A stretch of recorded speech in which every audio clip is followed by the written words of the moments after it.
So what's up guys, Sam here, but not in my usual setting. I'm actually in the nice cold city of London right now, and believe it or not, I've actually spent the last month or so traveling across Europe. So I've been visiting places like Berlin, Spain, Prague, as well as plenty more cities and countries. And so I've had plenty of time to think about the tech that I brought along with me, as well as the tech that I wish I brought along with me. So without further ado, here is my top travel tech.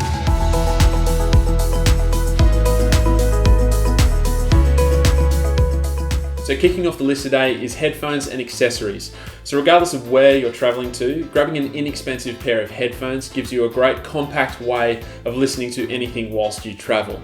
So whether that's in your various accommodations or on a plane where they don't have TVs, grabbing an inexpensive pair of headphones is essential. And speaking of planes, if you are taking a pair of decent headphones with you, then you want to pick up one of those dual headphone to 3.5mm jacks. This is the input type that most airplanes use, and so if you do want to use better headphones than the ones that the flight attendants give you, then picking up one of these is an absolute must. And finally, if you're not traveling solo, I recommend getting a headphone splitter. This will mean that if you're on a plane or a train or a bus or even in a car and you want to watch something but so does your travel buddy, you can both use your own headphones to listen without having to awkwardly share. So moving on from headphones, and the next thing that I absolutely recommend taking along with you and purchasing for your trip is a power adapter. And you can either buy one specifically for the country you're visiting, or if you're visiting multiple countries, you can buy a universal power adapter. Because trust me, the last thing that you want is to get into your hotel late at night with a dead smartphone, go to charge it, and bam, you're out of power. To go along with that, I highly suggest bringing a power board or a power strip from the country you live in with you, so that rather than forking out unnecessary cash, buying multiple adapters for every device you own, you can just use the one power adapter, and then by using the power board, you open up the ability to charge multiple devices at once. Following that, one thing I've loved having with me in my travels is that dirt cheap $99 tablet that I reviewed about a month or so ago. And so I recommend getting either exactly that or alternatively a Kindle. Load it up with a bunch of books, or if you get the tablet route, a few movies and some games for those long traveling days. And I'll put the link to the Kindle and the tablet that I've got in the description below. Next up, one thing that I wish I brought along with me is a portable charger or power bank. There's nothing worse than waking up early to check out of your hotel, getting on the train or in the car and realizing that you forgot to charge your smartphone or tablet overnight. On top of that, these will be great for if you're going on a camping or hiking trip where you know you're going to have limited access to power. For traveling purposes, I recommend getting a beefy 10,000 mAh or more charger, and you can easily pick these up for less than $50.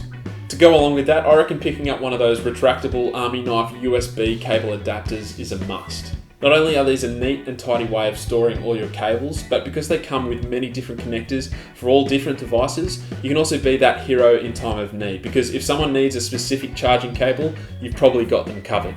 After that, if you're going on a physical holiday, something like hiking or skiing or anywhere where you know your devices are going to cop a bit of flack, then buying a protective rugged case for your smartphone is essential. There's a whole range of options available online, but I'll put links to some that I recommend in the description below. Now, following that is something that I reckon is not actually essential for your trip, but if you're someone who loves taking pictures on your smartphones in particular, then getting one of those 3-in-1 lens adapters could be pretty cool to have on your trip. Generally, you get a wide angle, a macro, and a fisheye adapter, so buying one of these will add a whole nother dimension to your smartphone pictures. And finally today, one thing that I've absolutely loved having on my trip is not actually a physical object, but rather an app for my smartphone, and that is the Maps.me smartphone app. And the beauty about this app is that it's actually free.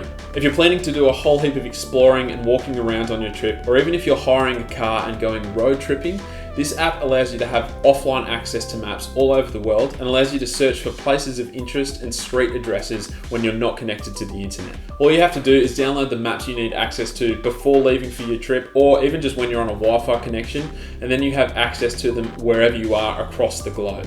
But aside from that, that pretty much wraps up today's video. Hopefully you enjoyed it and found it helpful, and more importantly, hopefully it saves you from having to rack your brain about what tech to bring the next time you go traveling.